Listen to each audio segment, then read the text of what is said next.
बिहार के मनिहारी साहिबगंज अंतर्राज्यीय फेरी घाट की सोमवार 14 मार्च को कटिहार कलेक्टेरिएट में हुई बंदोबस्ती में घोर अनियमितता बरते जाने का मामला सामने आया है। इस नीलामी प्रक्रिया में कटिहार जिला प्रशासन ने न सिर्फ निविदा की शर्तों और नीलामी के दौरान तय मीटिंग ऑफ मिनट्स का उल्लंघन किया, बल्कि हाईकोर्ट की अवमानना करने से भी नहीं हिचके। नीलामी प्रक्रिया में हिस्सा लेने वाले दूसरे कारोबारी डीएम उदयन मिश्रा को बार बार निविदा की शर्तों और मीटिंग ऑफ मिनट्स का उल्लंघन होने के साथ साथ हाईकोर्ट की अवमानना होने की याद दिलाते रहे, लेकिन उनके कानों पर जू तक नहीं रेगी। नीलामी में शामिल दूसरे कारोबारी आरोप लगा रहे हैं कि डीएम साहिब तमाम फैसले नीलामी में शामिल झारखंड की कंपनी यातायात नाविक समिति को फायदा पहुंचाने के लिए करते रहे। उनकी हिटलर शाही का अंदाजा इस बात से लगाया जा सकता है कि नीलामी प्रक्रिया के बाद जब तय समय पर यातायात नाविक समिति निविदा की तय शर्तों के मुताबिक शाम 5 बजे तक आधे पैसे जमा नहीं कर पाया, तो उन्होंने निविदा की शर्तों और नीलामी के दौरान बने मीटिंग ऑफ मिनट्स की धज्जियां उड़ाते हुए उसे अतिरिक्त मोहलत दे दी। यानी कि नीलामी के बाद यातायात नाविक समिति ने न तो शाम 5 बजे तक आधे पैसे जमा कराई और न ही तय वक्त और निविदा की शर्तों के मुताबिक नीलामी के दूसरे दिन उसने पूरे पैसे जमा कराई।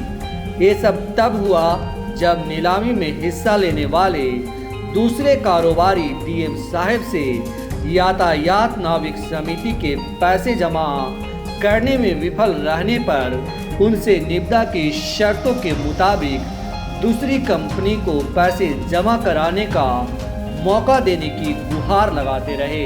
कटिहार के डीएम उदयन मिश्रा ने नीलामी प्रक्रिया में यातायात नाविक समिति को फायदा पहुंचाने के लिए न सिर्फ निविदा की शर्तों और नीलामी के दौरान बने मीटिंग ऑफ मिनट्स का उल्लंघन किया, बल्कि हाईकोर्ट की अवमानना करने से भी नहीं हिचके।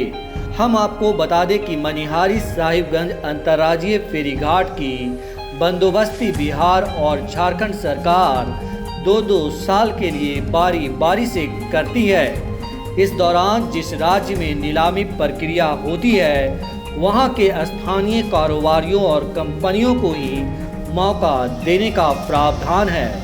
इससे पहले 2018 में जब कटिहार में बंदोबस्ती प्रक्रिया हुई थी, तो तत्कालीन डीएम ने यातायात नाविक समिति को नीलामी में हिस्सा लेने से ही रोक दिया था, क्योंकि वह झारखंड की कंपनी है।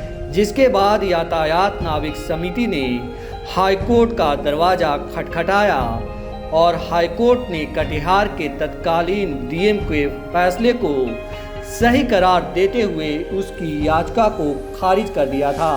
हम आपको बता दें कि इस बार जब 14 मार्च को कटिहार कलेक्टेरिएट में बंदोबस्ती प्रक्रिया शुरू हुई, तो यातायात नाविक समिति को नीलामी में हिस्सा लेते देख बिहार के दूसरे कारोबारियों ने इसका विरोध किया और डीएम उदयन मिश्रा को हाईकोर्ट की कॉपी तक दिखाई, लेकिन उन्होंने किसी की एक न सुनी और यातायात नाविक समिति को नीलामी प्रक्रिया में हिस्सा लेने दिया।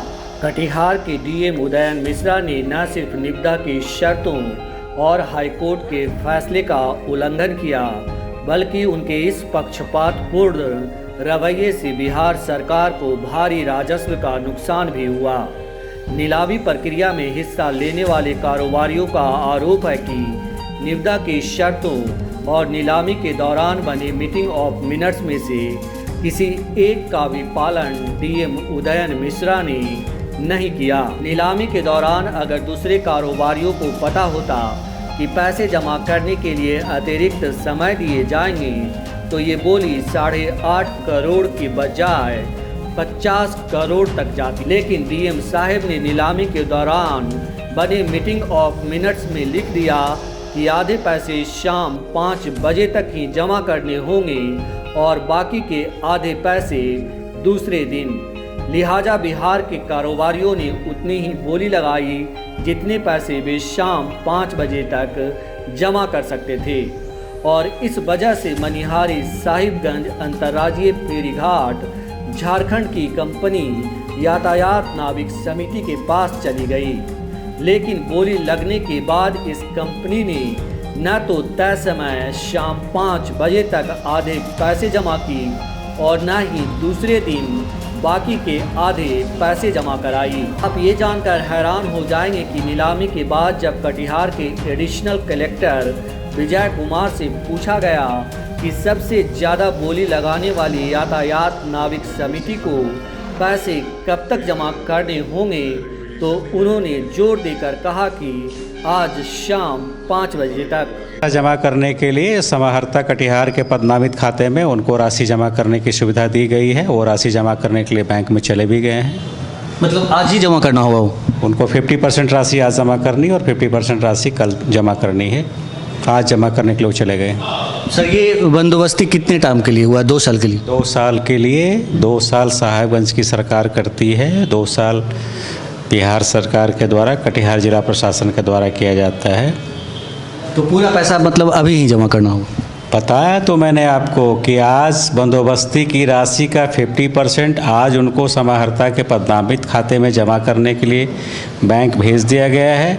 बाकी 50% की राशि उन्हें कल 3 बजे तक जमा करने की सुविधा दी गई है। कटिहार के एडिशनल कलेक्टर विजय कुमार कैमरे पर भले ही तय समय सीमा का दावा कर रहे हों, लेकिन हकीकत कुछ और है और इसका हमारे पास पुख्ता सबूत मौजूद है।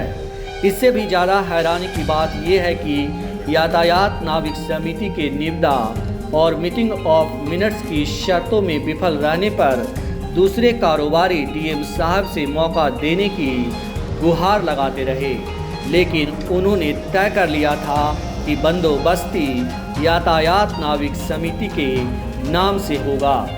सूत्रों के मुताबिक यातायात नाविक समिति ने 16 मार्च को पैसे जमा कराए, यानी कि डीएम साहब ने उसे कानून और नियमों को ताक पर रखकर 3 दिन का समय दे दिया।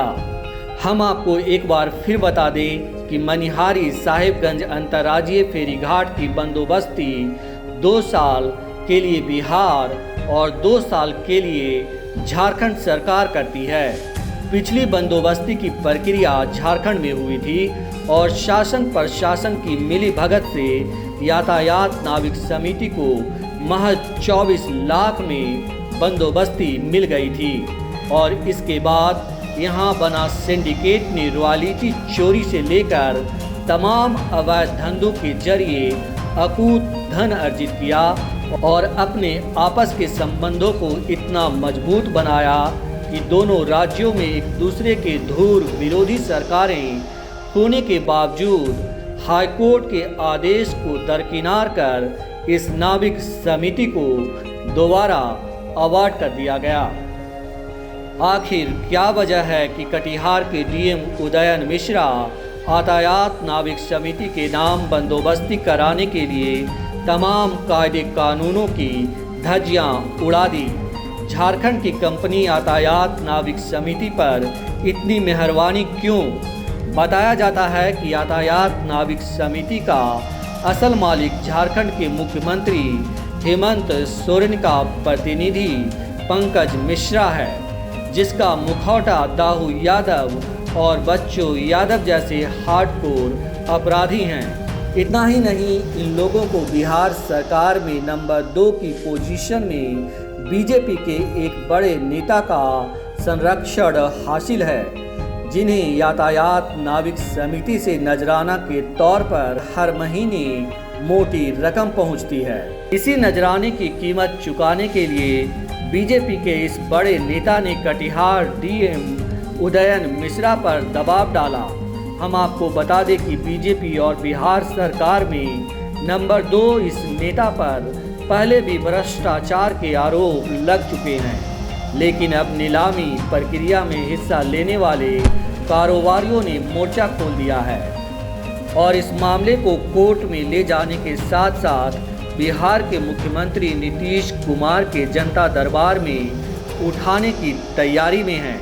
जाहिर है कटिहार के डीएम उदयन मिश्रा को इसका जवाब देना होगा। ये देखना दिलचस्प होगा कि डीएम साहब इन तमाम आरोपों का क्या जवाब देते हैं